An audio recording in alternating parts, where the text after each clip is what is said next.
at a certain point after 30 years of working in the mainstream field, you kind of get hungry for something else, for a change, for something something to explore, something to discover.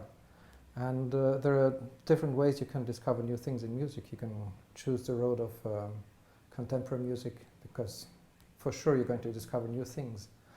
But you can also look back, and actually there's as much to discover in ancient music, or even more, I don't know. But there's much to discover in ancient music as well. And the direct occasion that sparked my interest in ancient music was a discussion I had with one of the conservatory teachers here in Brussels, where I said that if Bach had had a Steinway grand piano, he would have used that instead of harpsichord. And the gentleman quite violently disagreed with me, and he gave me some very interesting arguments. And it started something in my brain. And we get used to this, what I call, and I didn't invent this name, it comes from an American violinist, and she calls it the Legato vibrato syndrome. And we tend to accept that sound color as the only sound color that's worth aiming for. And I think that there's a lot of different sound colors that are at least as interesting as this romantic legato vibrato color that we always try to imitate. And for lack of knowing anything better, we just imitate what we hear and what's around us, and we just imitate that. And we learn that in conservatory. We learn to sing on our instruments. We learn to imitate a singing quality on our instruments, whereas I think talking and speaking through your instrument can be at least as interesting as just trying to imitate the singing voice.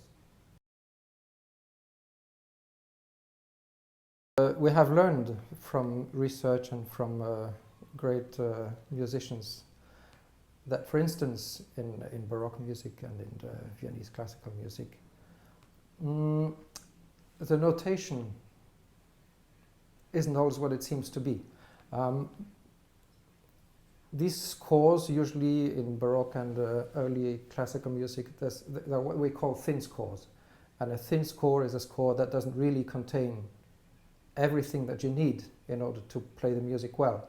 You can compare that to jazz scores. If you take the real book and you take any piece from the real book and you play exactly what's written, there's nobody who's going to recognize this as being jazz. That's no jazz. It's just a thin score. It gives an indication. But you have to know the rules. You have to know how to interpret the signs. And actually, it's the same with a lot of ancient music.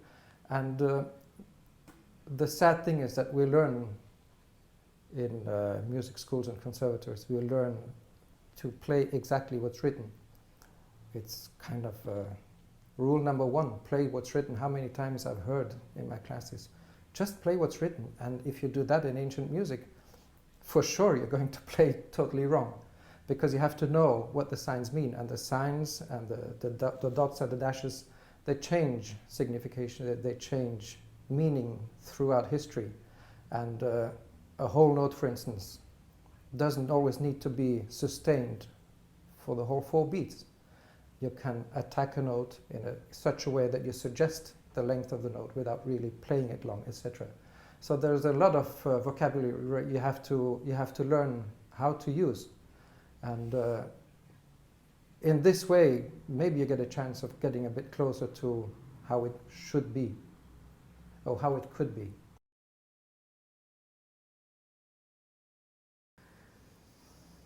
Well, actually, I'm sitting here with a bass guitar. Actually, my roots in music were in rock and pop music. I started as a pop musician, as so many kids when they're 10 or 12, they want to have a guitar and they want to play the guitar. So that's what I did. And actually, up until today, the schooling or the things I learned in music, the most important things come from that time. I learned most about music by playing pop and rock music. And actually I didn't learn all that much in conservatory. The things you really need as a musician, listening to each other, playing together, trying to blend in, trying to make something with other musicians, to do something together. Those things I learned from popular music and not from classical music. In ancient music I find a lot of freedom, and at the same time a lot of stimulation, a lot of inspiration. So it's a world that I continue to explore and where I continue to discover new things, and it's nice to live there. It's nice to live in the past in that way.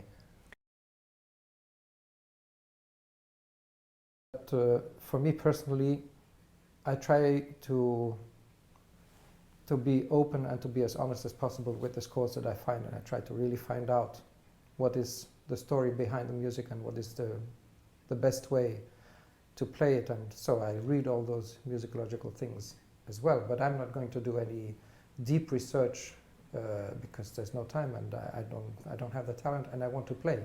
I'm a practicing musician, so if I have to give up playing in order to do musicology, I'm not really interested.